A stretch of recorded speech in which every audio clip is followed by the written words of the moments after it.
देखिए आज इस वीडियो में हम आपको प्रश्नावली है पार्ट 2 का फुल सॉल्यूशन करने वाले हैं। ठीक है, क्वेश्चन देखिए प्रश्नावली पार्ट 2 में निम्नलिखित संख्याओं को अभाज्य गुणनफल गुणनखंडों के गुणनफल के रूप में व्यक्त करें। इसमें पहले में 5 सवाल है, कैसे करते हैं देखिए हम आसान से दिखाते हैं सब। ठीक है ना, पहला आपके पास देखिए 140 है, इसका कैसे निकालेंगे ध्यान से देखिएगा।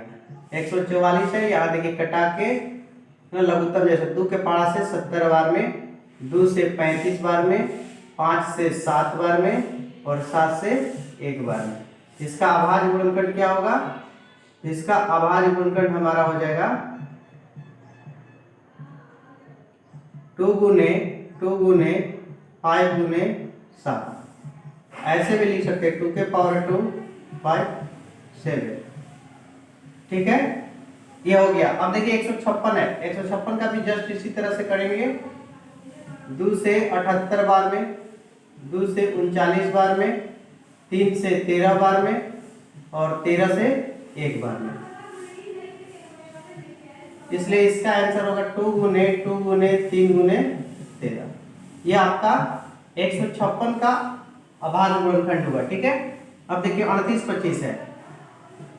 यहाँ आपके लास्ट में जैसे ही 5 दिखता है पहले 5 से भी कटा सकते हैं। तो 5 7 35 बचेगा 3 32 हो जाएगा, 5 31 और 5 25।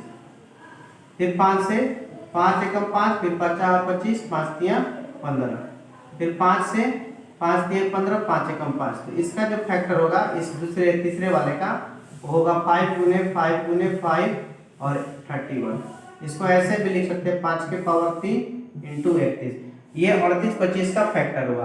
अब देखिए 5005 है, इसको भी 5 से कटा लीजिए क्योंकि लास्ट में 5 है। तो 5 एकम 5 0 0 5। अब यहाँ अब किससे कटेगा? 2 आ रहा है तो कटेगा नहीं, 5 के बाद 7 से कटेगा, 7 से कटाएगा, हाँ 7 से कटेगा, 7 एकम 7 बचेगा 30, 7 चौके 28 और 7 3 21। अब 7 के बाद किससे कटेगा? तो 11 से कटेगा शायद, 11 एकम 11 बचेगा 3 33, फिर 13 से कटेगा एक बार में। इसका फैक्टर हो गया ये वाला सवाल का 5005 का 5 गुने 7 गुने 11 गुने 13। ठीक है, अब 74 29 है, इसका देखिए यहाँ पे 9 2 11 4 18 7 22, जोड़ने पे 22 आ रहा है, 2 से कटेगा ही नहीं, 3 से भी नहीं कटेगा, 7 से 7 एकम 7, फिर 7 से भी नहीं कटेगा, फिर 9 से तो कटेगा ही नहीं, 11 छक्का 66, 11 7 77, 11 से भी नहीं कटेगा, 13 से 13 5 65 है और 13 7 91, 13 से भी नहीं कट रहा है। इसके बाद 17 चौके 68, 17 चौके 68 और फिर 62 हो जा रहा है, तो 17 3 51 और 17 से शायद कट रहा है। ठीक है, 17 चौके 68 के 4 बार में कट गया, 6 बच गया, फिर 62 हो गया, तो 17 3 51 होगा ना, 51 हो गया, 62 था 11, 17 7 19 से यानी 437 बार। फिर देखिए 17 के बाद 19 ले, 19 गुनी 38 और 5 बचा 57, तो 19 3 57, फिर 23 ले, तो 23 ले एक बार में। तो इसका जो अभाज्य गुणनखंड होगा 17 गुने 19 गुने 23। ठीक है, तो आप लोग जल्दी से इसका स्क्रीनशॉट ले, 5 सवाल हो गया। अब आगे आपको हम बता रहे हैं आपका दूसरा सवाल है ना। वीडियो अंत तक देखिए, सब लोग वीडियो को लाइक शेयर करेंगे, आपको एक ही एक क्वेश्चन समझ में आएगा, पूरी गारंटी है। देखिए ये आपका दूसरा सवाल है, लिखा है कि पूर्णांकों के निम्नलिखित युग्मों के एचसीएफ और एलसीएम ज्ञात कीजिए और जांच कीजिए कि दो संख्या का गुणनफल बराबर एचसीएफ गुने एलसीएम। आपका पहला इसमें क्वेश्चन है 26 और 91। तो देखिए सबसे पहले यहाँ पे दो संख्याएं हैं, इसका हम एचसीएफ निकाल लेते हैं। ठीक है, तो देखिए 26 और 91 से हम एचसीएफ निकालेंगे भाग विधि से, तो 26 3 78। ठीक है, 78 होगा, फिर बचेगा यहाँ पे 11 में 60 गया 3, 8 में 7 गया 13, फिर यहाँ होगा 26, 13 दूनी की 26। ठीक है, तो हमारा जो एचसीएफ हुआ कितना होगा? एचसीएफ 13 हो गया। अब इसका एलसीएम भी निकालना है, तो एलसीएम देखिए कैसे निकालेंगे। ठीक है, तो 26 और 91 का एलसीएम यहाँ कटा लीजिए, 13 से 13 दूनी 26, 13 7 91, तो एलसीएम आपका हो जाएगा 13 गुने 2 गुने 7। इसका गुना कीजिएगा, 7 दूनी 14, यहाँ 42 के 2 हासिल 4, 14 और 4 18, 182 एलसीएम। एचसीएफ 13 आया है ये आंसर, और एचसीएफ 182 हुआ है। अब इसका जांच करना है, तो देखिए जांच कैसे करेंगे। तो जांच आपका होता है पहली संख्या, फर्स्ट संख्या और गुने दूसरी संख्या इक्वल टू आपका होता है HCF गुना LCM। तो पहली संख्या मेरा 26 है, लिख लिया, और सेकंड संख्या 91 है। HCF मेरा जो है 13 और LCM कितना है 182, इसको भी लिख लिया। अब 26 91 का गुना देखिए कितना आता है, ठीक है। 91 और 26 का गुना 6 एकम 6 9 छके 54, 2 और 9 दूनी की 18, 100 100 8 5 13 23 66। इन दोनों को गुना किया तो कितना आया 23 66। अब उसी तरह से 182 में देखिए 13 दूनी 26 के 6 हासिल 2, 13 8 104 और 2 106 हासिल 10 13 और 10 23। ये आप दोनों तरफ बराबर हुआ। इस तरह से ये आपका क्या हो गया जांच हुआ।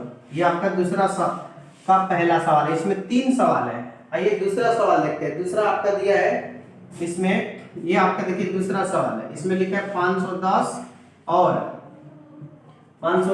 क्या है 92।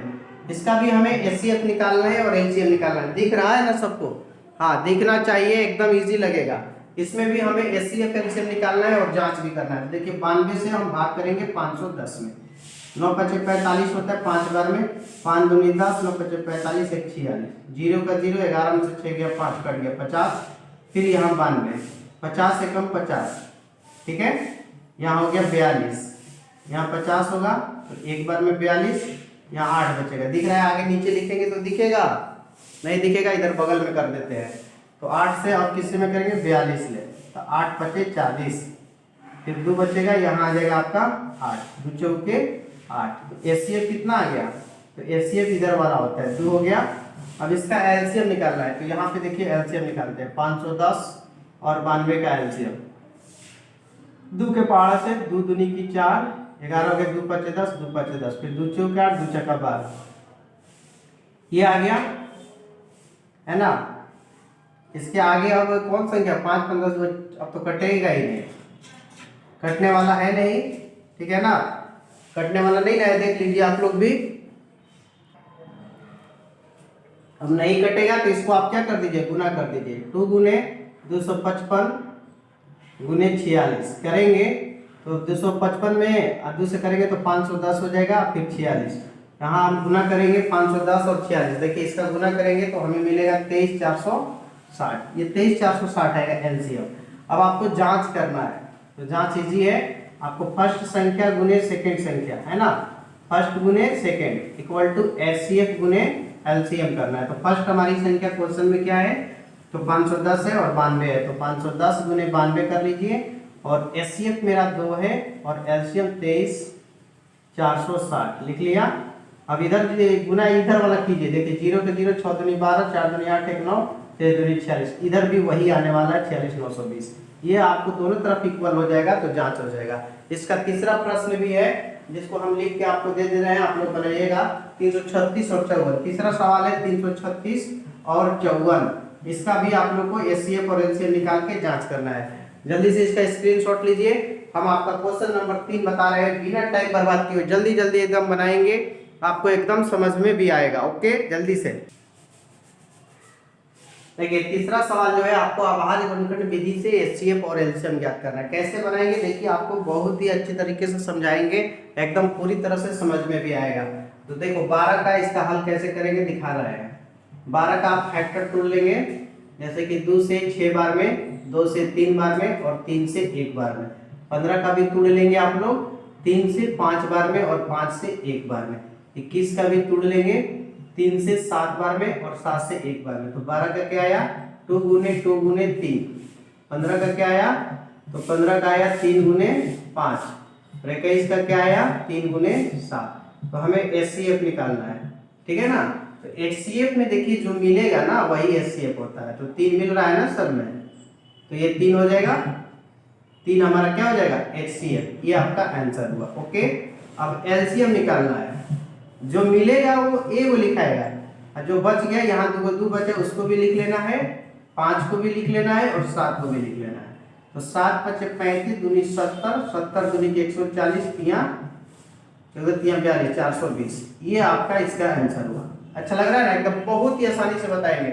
17 का फैक्टर निकालना हो तो 17 से 1 बार में, 23 का फैक्टर निकालना हो तो 23 से 1 बार में, 29 का फैक्टर निकालना हो तो 29 से 1 बार में। तो 17 का आया 17 गुने 1, 23 का आया 23 गुने 1 और 29 का आया 29 गुने 1। तो एचसीएफ में मैंने क्या बोला, जो मिलेगा वही आंसर होता है। एक देखिए सब में मिल रहा है इसलिए एक आंसर, ठीक है ना। और एलसीएम में जो मिला तो वो लिखेबे करेगा, जो नहीं मिला उसको भी लिख देंगे ना। 17 23 29, यहाँ आप गुना करेंगे, जल्दी से गुना कीजिए और इसको आंसर लीजिए। 17 23 29 का गुना क्या होगा बताइए जल्दी से, फैक्टर गुना करके आप लोग भी। हाँ जल्दी मेरे प्यारे स्टूडेंट, 17 23 29 का एक एक क्वेश्चन आपको समझ में आएगा। मैं गुना कर रहा हूँ। 11 3 3 9 क्या आएगा, 11 3 3 9, ये आपका इसका आंसर हो जाएगा, ठीक है। चलिए 3 नंबर क्वेश्चन देखिए। 8 को आप फैक्टर तोड़िए, 2 से 4 बार में, 2 से 2 बार में और 2 से 1 बार में। 9 को तोड़िएगा तो 3 से 3 बार में और 3 से 1 बार में। 25 को तोड़िएगा तो 5 से 5 बार में और 5 से 1 बार में। यानी 8 के लिए आपका आया 2 गुने 2 गुने 2, 9 के लिए आया 3 गुने 3 और 25 का आया 5 गुना 5।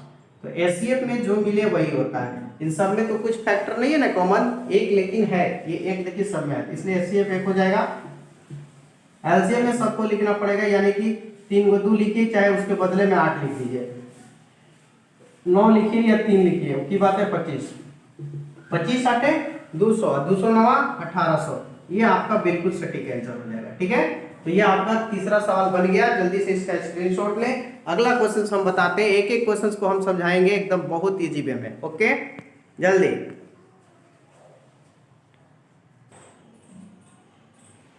देखिए 4 5 6 क्वेश्चन नंबर ये है प्रश्नावली 1.2। ये देखिए ये भी वीवीआई प्रश्न है, ये भी एकदम वीवीआई है और ये भी वीवीआई है, इसको छोड़ना नहीं है, ठीक है। ये देखिए आपकी पहली संख्या हो गई फर्स्ट नंबर और ये हो गया सेकेंड नंबर। इन दोनों का एचसीएफ 9 है तो एलसीएम पूछा है।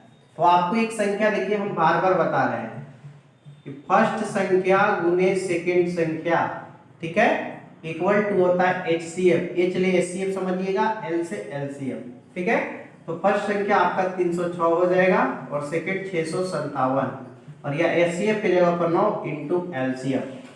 अब यहां से आगे देखिए ये 9 गुना में है, इधर आप भाग में लगा सकते हैं। 306 गुने 657 बटा में 9 इक्वल टू एलसीएम।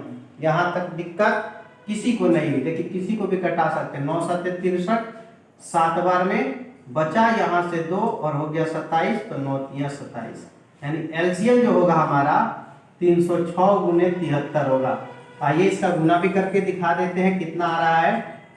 6 3 18, 3 3 9, 7 6 42 और 7 21, 8 3 3 22, यानी इसका एलसीएम इतना आएगा 2 2 3 3 8।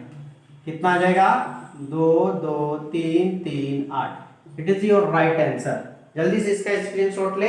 क्वेश्चन नंबर 4 का फुल सॉल्यूशन हो गया। चलिए ये देखिए 5 नंबर, ये भी बहुत इंपॉर्टेंट है मेरे प्यारे स्टूडेंट्स।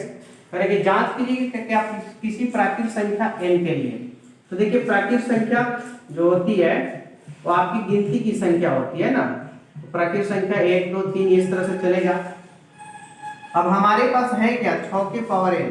देखिए यहाँ पे जब 1 लेके चलेगा तो 6 के पावर 1 तो 6 होगा, जब 2 रखिएगा n के जगह पर तो 6 के पावर 2 हो जाएगा, तो 6 गुने 6 क्या आ जाएगा 36 हो जाएगा। जब 3 रख दिएगा तो 6 के पावर 3 तो 6 गुने 6 गुने 6 तो ये हो जाएगा 216। तो मेरे प्यारे स्टूडेंट हमको 0 पर आना चाहिए, 0 आएगा। पहला जब रखे तो 6 आया, दूसरा रखे तो 36 आया, तीसरा रखे तो 216। अब आगे जितना भी संख्या रखेंगे तो बड़े ना आएगा, तो 0 पर समाप्त हो सकती है। तो हम कह देंगे कि नहीं, समाप्त नहीं हो सकती है। तो आप देखिए ये वाला, ये भी बहुत ही मस्त क्वेश्चन है। एगो ई वाला नंबर दिया है, एगो ई वाला नंबर दिया है, कह रहा है कि भाज्य संख्या है तो काहे है। तो देखिए इसको बड़ी आसानी से बनाइए। इसमें देखिए दोनों में 13 है, 13 कॉमन ले लीजिएगा, यहाँ 7 गुने 11 बचेगा, आप प्लस 1, ठीक है। तो 13 गुना, यहाँ गुना का चीज 11 7 77 1 78, 11 7 77 1 78, यहाँ गुना करिएगा 13 8 104 हासिल 10, 13 7 91 और 10 101। तो इसके लास्ट में 2 है, 4 है तो 2 से भाज है ना, तो 2 से भाज है, इसलिए ये वाला संख्या क्या है भाज्य संख्या है। अब यहाँ देखिए 3 दूनी 6 चौके 24 5 120, यानी एक जीरो ले लेते हैं। 120, 12 छक्का 72, 72 में 7 से 7 दूनी की 14, 7 7 दूनी 50, यानी 50 40 यहाँ तक आ गया। अब ये लास्ट में प्लस 5 ऐड करना है, तो जो ऐड कीजिएगा तो कितना हो जाएगा 50 45। अब किसी भी संख्या के अंत में 5 हो वह 5 से क्या होता है, भाज्य होता है। तो जब ये 5 से 50 45 भाज्य है, इसलिए 7 6 5 4 3 2 1, अब प्लस 5 जो है एक भाज्य संख्या। समझ में आई ले? जल्दी से वीडियो को लाइक कर दीजिए, एक और क्वेश्चन बाय में बना देंगे, चैप्टर समाप्त, ठीक है ना। सब लोग इसका स्क्रीनशॉट ले लेंगे। तो देखिए ये अंतिम प्रश्न है, प्रश्नावली 1.2 का। कह रहा है कि किसी खेल के मैदान के चारों ओर एक वृत्ताकार पथ है। इस मैदान का एक चक्कर लगाने में सोनिया जो है 18 मिनट का समय लेती है। कितना? 18 मिनट का। जबकि इसी मैदान का एक चक्कर लगाने में रवि को कितना समय लगता है? 12 मिनट लगते हैं। मान लीजिए वे दोनों एक ही स्थान और एक ही समय पर चलना प्रारंभ करके एक ही दिशा में चलते हैं, तो कितने समय के बाद वे पुनः प्रारंभिक स्थान पर मिलेंगे? कैसे बनाएंगे? देखिए इसका सॉल्यूशन बहुत इजी है मेरे प्यारे स्टूडेंट्स। जब भी इस टाइप का क्वेश्चन एक ही स्थान पर मिलने वाला, एक साथ चलते हैं, कितने समय बाद मिलेंगे, या 3-4 घंटियां हैं जो इतना बजे एक साथ बजती है, तो फिर कितने समय के बाद एक साथ मिलेंगे। तो इस सब प्रश्न में आपको एलसीएम निकालना होता है। क्या निकालना होता है? एलसीएम। तो यहाँ पे जो 2 मैंने गोला किया है, इसका एलसीएम निकाल लीजिए 18 और 12 का। तो 2 के पाड़ा से 9 बार में, 2 के पाड़ा से 6 बार में, फिर यहाँ 3 से 3 बार में, 3 से 2 बार में। अब तो जाने वाला नहीं है और भी, तो 2 गुने 3 गुने 3 गुने 2, यहाँ गुना कीजिएगा तो 2 3 6 3 18 दूनी 36। ये 36 जो हुआ, यानी कि कितने समय के बाद प्रारंभिक स्थान पर मिलेंगे? तो 36 मिनट के बाद, 36 मिनट के बाद, ठीक है ना। ये आपका इसका आंसर हुआ 36 मिनट, ठीक है ना। तो सब लोग प्लीज आप लोग वीडियो को लाइक जरूर करें, लाइक शेयर रुकना नहीं चाहिए मेरे प्यारे स्टूडेंट्स। आपके लिए इतना मेहनत करते हैं, आप लोग फटाफट इस वीडियो को लाइक शेयर कर दीजिए। आपका प्रश्नावली 1.2 पूरा समाप्त कर दिए। अब हम शुरू करते हैं प्रश्नावली 1.3, ठीक है। 1.3 शुरू करेंगे। परिंदों को मंजिल मिलेगी यकीनन, ये फैले हुए उनके पर बोलते हैं, अक्सर वो लोग खामोश रहते हैं जमाने में जिनके हुनर बोलते हैं। आप सब बहुत ही अच्छे हैं, मेहनत कीजिए, सफलता जरूर मिलेगी। कोई ऐसा दरवाजा नहीं बना है जिसे आप नहीं छू सकते हैं, ठीक है। तो जल्दी जल्दी शेयर लाइक कर देंगे।